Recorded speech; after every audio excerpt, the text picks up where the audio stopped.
Doctor Who is without doubt the BBC's biggest sci-fi cultural icon. It's a British institution. However, from a creative perspective, it hasn't been immune from the progressive, liberal and feminist political biases that have infected every aspect of BBC television production.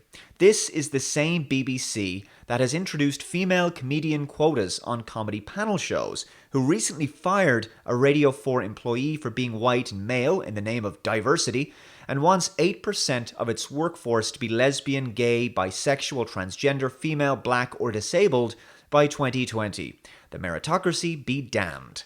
The Beeb has decided to implement good old white, straight, cisgendered male bashing, and sadly, it's now attempted to commit cultural vandalism by promoting feminist narratives and outright misandry in some of its TV shows.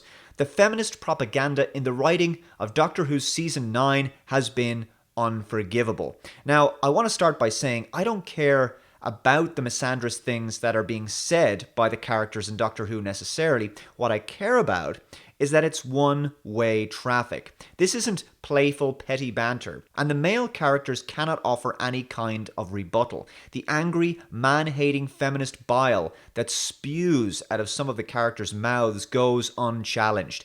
If male Doctor Who characters said similar things about the female characters, the BBC would be inundated with complaints from liberals and social justice warriors.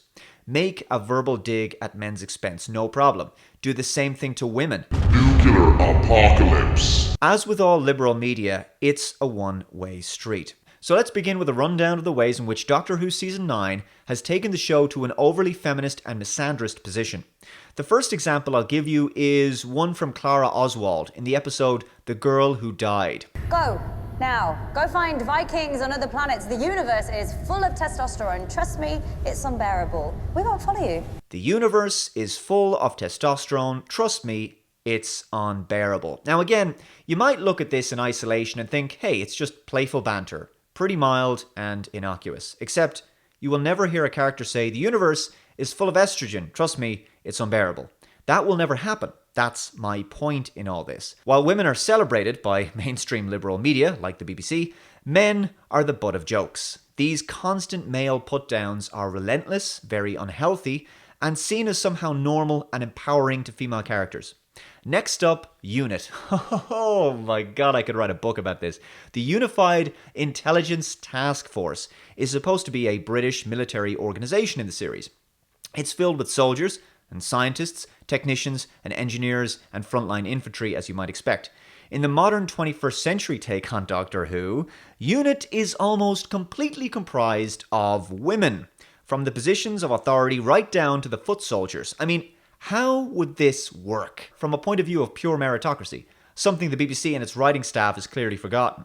This female soldier is in charge of this platoon. Now, in the real world, usually, the commanding officer or lieutenant in charge of a group of soldiers got there by being the best leader of men, one of the strongest, if not the strongest, most competent, best motivator, the smartest and hardest working. How could this woman lift this guy over her shoulder if he was wounded in a battlefield situation? I can't believe that we have to have a basic discussion about the strength and size differences in the physical makeup between the genders. But that's where we're going to go now because of this liberal propaganda. To say nothing, of course, about the fact that women are more psychologically risk-averse than men, and men are more predisposed to riskier and more dangerous activities for very good evolutionary reasons, by the way. In the US right now, the military are coming under heavy pressure to lower the training and physical standards to allow women to enter combat roles. That'll end well, all because of political correctness. This will be a disaster. As Terence Popp has previously explained in his video Can't Cut the Mustard, link below in the description, the test results from the Center of Military Readiness conducted by the US Marine Corps have demonstrated the gulf in strength, speed, stamina, and overall performance between men and women. It's shocking and would make all the difference in combat between victory and epic defeat. So there's a 7-foot wall test. You have to scale a 7-foot wall. 1% of males, 1.2% of males fail this. 21.32% of females fail this. Pull-up tests. Males could do on average 15.69 reps, while women only averaged 3.59 reps. Clean press lift with incremental increases in weight. 20% of males failed, while 91.3% of females failed. The 120mm tank reload, 5 rounds at 55 pounds each in 35 seconds. Less than 1% of males failed, 18.6% of females failed. Needless to say, if your opponent is firing at you faster, you're toast. Men might find it very difficult to take a female leader seriously because there's simply no way she's got their back. Now, I know this is fiction. I know that. But it's the fact that you are getting beaten over the head with this propaganda to try and normalize it in the media. Okay, so these men would not really feel safe or confident in her abilities. Could she really keep them safe? Men have on average 48% more upper body strength than women. In serious survival situations, it's difficult to take a superior seriously if you know they are not only smaller than you, but significantly weaker, and that you could kick their ass. This isn't playtime. Men are physically stronger with larger muscle fibers, a larger heart to pump more oxygen in their bloodstream faster, thus increasing stamina significantly. They have larger skeletal size and bone mass. Forget about it. This is horseshit, reality-denying feminist propaganda. While she could certainly be a super strong woman, stronger than the average man perhaps, the male soldiers would be stronger again. That's the point. Also, having a mixed military like this would just cause men to be highly distracted by the female officers for very obvious reasons. The only way this woman could achieve such a position would be through the sexism of affirmative action. In other words, she didn't get there on merit.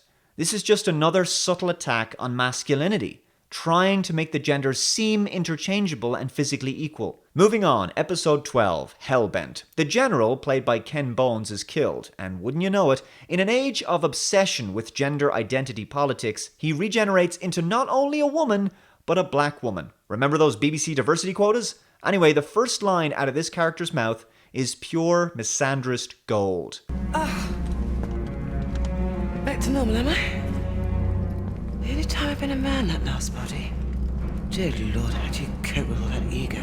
Back to normal, am I? I.e., meaning that being male isn't normal, apparently. Only time I've ever been a man, that last body. Dear Lord, how do you cope with all that ego? Again, I wouldn't have a problem if male characters could pass similar remarks about female ones, but they can't. More attacks on masculinity. Firstly, this line is really dumb. It makes no sense in the context of this character's life experience.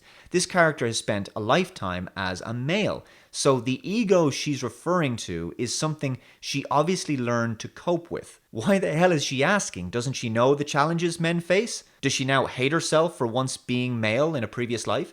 Is this considered an upgrade from being male? It's just unbelievable sexism by the BBC. Any opportunity to get these kinds of digs in, that's the point. But sexism isn't sexism when it's directed towards men, apparently. Finally, the last example I'm going to give you is River Song's line in the abysmal Christmas special, The Husbands of River Song. What's that face? Are you thinking? Stop it, you're a man, it looks weird. What's that face? Are you thinking? Stop it, you're a man, it looks weird. Despite the fact that the greatest philosophers and scientific minds of all time have been men. But anyway, let's just forget about that. I mean, this line is just ridiculous. Do you think you'd ever hear the doctor reply with, "You're a woman, stop thinking, it looks weird"? There would be a BBC tribunal if that happened. Another example of feminism pitting the genders against each other and women being able to insult men without fear of any consequences. This is a family show. And yet, I don't think this kind of steady stream of insults directed at men and boys is something I'd be comfortable for my son to sit through. Obviously, children watch this show, and it's a show that is not going to provide very solid role model material for young boys. It's going to constantly undermine them, put them down, and shame them for being male. I also don't think it's healthy for women either. To believe that they're perfect without any limitations. Feminists believe that for women to be strong, men must be made weak. Truly pathetic. It's also an insult to femininity because it comes from a position of denigrating the feminine as being innately inferior. Therefore, female characters must be portrayed as being more masculine in order to be considered strong. So it's both misandrist and indirectly misogynistic at the same time. Good to know that your British TV license fee is being used to pay to beat you over the head with these subtle political feminist propaganda messages. Let me know your thoughts in the comments below. and thank you very much for watching. Bye bye.